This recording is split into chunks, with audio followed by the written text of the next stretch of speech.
अगर आप अपने आईफोन को 2 से 3 साल स्मूथली चलाना चाहते हैं तो आईफोन की हीटिंग को कभी भी इग्नोर मत करना। ये ओवरहीट होना 100% है। इसको बोलते हैं थर्मल थ्रॉटलिंग। कभी आईफोन चार्जिंग के टाइम हीट हो जाता है, इंस्टाग्राम चलाते हुए हीट हो जाता है, या फिर आप सिंपली आउटडोर में जाते हैं, जैसे ही यूज करने लगते हैं आपका आईफोन स्लोली हीट होने लगता है। और कभी आपने नोटिस किया होगा आपके आईफोन की ब्राइटनेस खुद ब खुद कम हो जाती है एंड उसके साथ साथ वो स्लो और लैगी भी हो जाता है।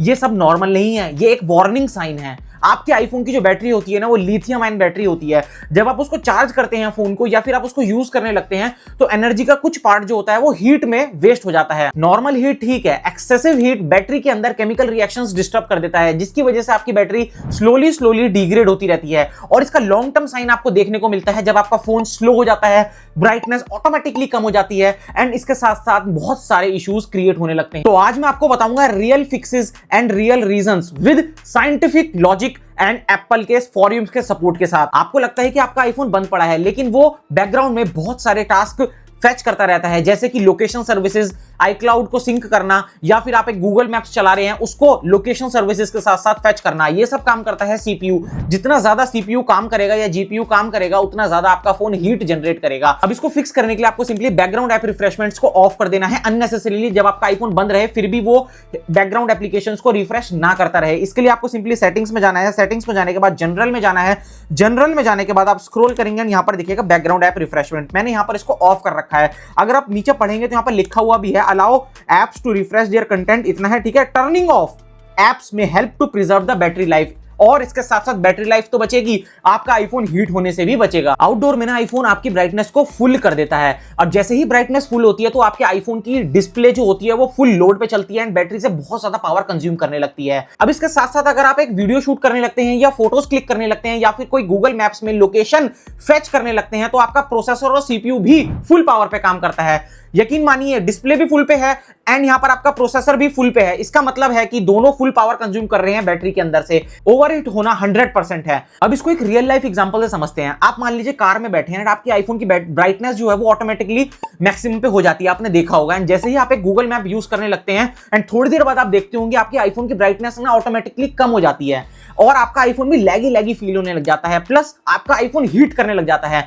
इसका मतलब यह है कि आपके आईफोन के अंदर सेफ्टी सिस्टम जो है वो ऑन हो चुका है। इसको बोलते हैं थर्मल थ्रॉटलिंग। जैसे ही आपका आईफोन एक सर्टेन टेंपरेचर से ऊपर जाता है तो आपके कुछ कंपोनेंट्स को वो बचाने के लिए, ताकि हीट से वो डैमेज ना हो जाएं, वो ब्राइटनेस को कम कर देता है, आपके आईफोन की परफॉर्मेंस को भी डिग्रेड कर देता है। अब इसका फिक्स ये है कि हैवी टास्क को आप हाई ब्राइटनेस के साथ अवॉइड करें। यानी कि अगर आप एक हाई टास्क कर रहे हैं तो आप अपनी आईफोन की ब्राइटनेस को कम कर दीजिए। अगर आप एक आउटडोर में हैं, यानी कि सनलाइट डायरेक्ट है आपके ऊपर, तो एंड अननेसेसरी आउटडोर में जाने के बाद ब्राइटनेस को मैक्सिमम ना करें जब तक जरूरत ना हो। एंड अपने कार के अंदर ना आईफोन को एसी फ्लो के पास ही रखें ताकि आपका आईफोन हीट होने से भी बचे। आपने एक चीज नोटिस करी होगी, जब आपके आईफोन के अंदर वीक सिग्नल होते हैं तो आपका आईफोन ना हर पॉसिबल कोशिश करता है उस सिग्नल को स्ट्रॉन्ग करने की।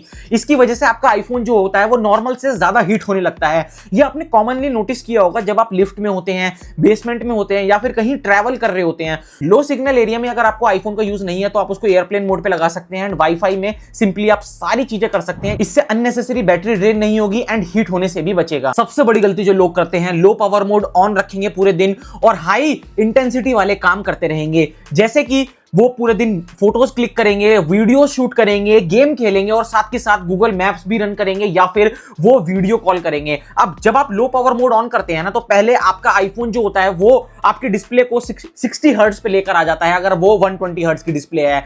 एंड आपके आईफोन के अंदर सीपीयू एंड जीपीयू के अंदर पावर भी हाफ हो जाती है, जिसकी वजह से अगर आप उसके अंदर हाई इंटेंसिटी काम करने लगते हैं वो पूरी तरह आपका जीपीयू परफॉर्मेंस नहीं निकाल पाता, जिसकी वजह से वो ओवर हीटिंग होने लग जाता है। तो इसको अवॉइड करने के लिए आप सिर्फ और सिर्फ लो पावर मोड जब आपका आईफोन 20% से नीचे जाए जब ही यूज करें। लो पावर मोड पूरे दिन यूज ना करें, उसकी वजह से आपका आईफोन जो है वो कभी भी अच्छा परफॉर्म नहीं कर पाएगा और जब उस पे परफॉर्मेंस का प्रेशर रहेगा, सीपीयू और जीपीयू भी अपने से पूरी तरह पावर ना निकाल पाए तो वो हीट होने लगते हैं। ये सबसे बड़ी गलती है और सबसे ज्यादा लोग इसको अंडर एस्टिमेट करते हैं। अब बहुत सारे लोगों की आदत होती है चार्जिंग के टाइम फोन को यूज करना, चार्जिंग के टाइम गेम खेलना, चार्जिंग के टाइम वीडियो एडिट करना, चार्जिंग के टाइम फोटो शूट करना, चार्जिंग के टाइम वीडियो कॉल करना। करना। अब ये क्या होता है, एक तरफ से तो फोन चार्ज हो रहा होता है जिसकी वजह से यहां पर ऑलरेडी हीट जो होती है वो ट्रांसफर हो रही होती है आपके आईफोन के अंदर एंड बहुत सारी एनर्जी जो होती है वेस्ट हो रही होती है, और दूसरी साइड से आप आईफोन को यूज कर रहे होते हैं जिसकी वजह से जीपीयू भी अंडर परफॉर्मेंस काम कर रहा होता है एंड यहां पर जीपीयू भी यहां पर बहुत ज्यादा हीट जनरेट करने लगता है, यहां पर डबल हीट हो जाती है जिसकी वजह से आपका आईफोन ओवर हीट फील होता है। अब इसको फिक्स करने के लिए सिंपली जब आप आईफोन को चार्जिंग पे लगाएं तो उसको यूज ना करें, स्पेशली गेमिंग या रील तो कभी भी ना चलाएं जब आप अपना आईफोन चार्जिंग पे लगा रहे हो। अब बहुत सारे लोग ना एक्सट्रीमली फास्ट चार्जिंग को प्रेफर करते हैं, 25 वॉट तक कोई दिक्कत नहीं आती आपके आईफोन में, यानी कि आप 20 वॉट का चार्जर भी यूज कर सकते हैं, 25 वॉट का चार्जर भी यूज कर सकते हैं। लेकिन जैसे ही आप जाते हैं 30 वॉट, 35 वॉट, 40 वॉट और ये आप डेली यूज करते हैं, जिसकी वजह से क्या होता है, हाई करंट आपके आईफोन के अंदर डेली ट्रांसफर होता है जिसकी वजह से काफी ज्यादा एनर्जी जो होती है वो हीट की फॉर्म में लॉस हो जाती है। ये ओकेजनली तो ठीक है कि आपने कभी कभार लगा लिया अपने आईफोन को चार्जिंग पे फास्ट चार्जिंग से जब आपको कहीं जाना है, लेकिन जब आप रोज रोज यूज करते हैं तो आपकी बैटरी जो होती है वो हाई स्ट्रेस में काम करती है। जब आप फास्ट चार्जिंग करते हैं ना तो बहुत सारा करंट जो होता है वो पॉजिटिव से नेगेटिव की तरफ दौड़ने लगता है जिसकी वजह से कोलिजन होता है उनके बीच में एंड हीट जनरेट होती है।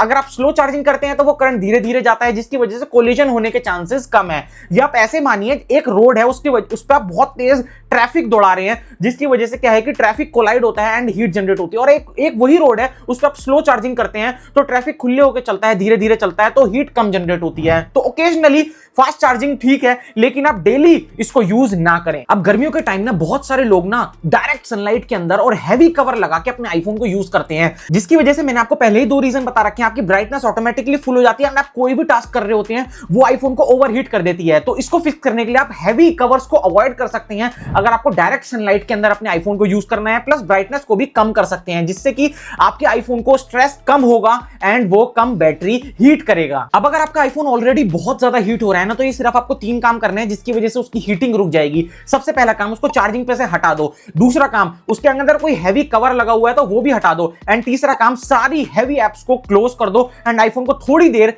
रेस्ट करने दो। ये ऐसा मत करना कि आईफोन को जाके फ्रिज में डाल दिया, इसकी वजह से क्या होता है उसके इंटरनल कंपोनेंट्स भी डैमेज हो सकते हैं क्योंकि कंडेंसेशन होती है फ्रिज के अंदर और वो इंटरनल पार्ट के अंदर शॉर्ट सर्किट तक कर सकता है। तो ये कभी मत करना कि फ्रिज में डाल दिया आईफोन को जाके। ये 3 काम करिए, आपका आईफोन जो होता है वो इंस्टेंटली हीट होना बंद हो जाएगा। अगर आप अपने आईफोन को 2 से 3 साल स्मूथली चलाना चाहते हैं तो आईफोन की हीटिंग को कभी भी इग्नोर मत करना। ये 7 पॉइंट्स हमेशा याद रखना और अपने आईफोन को हीटिंग से बचा लेना। अब आपको अगर अपने आईफोन का बेस्ट चार्जर चूज करना है या वायरलेस चार्जिंग चूज करनी है, पावर बैंक क्या आपके आईफोन की बैटरी को डैमेज तो नहीं कर देते?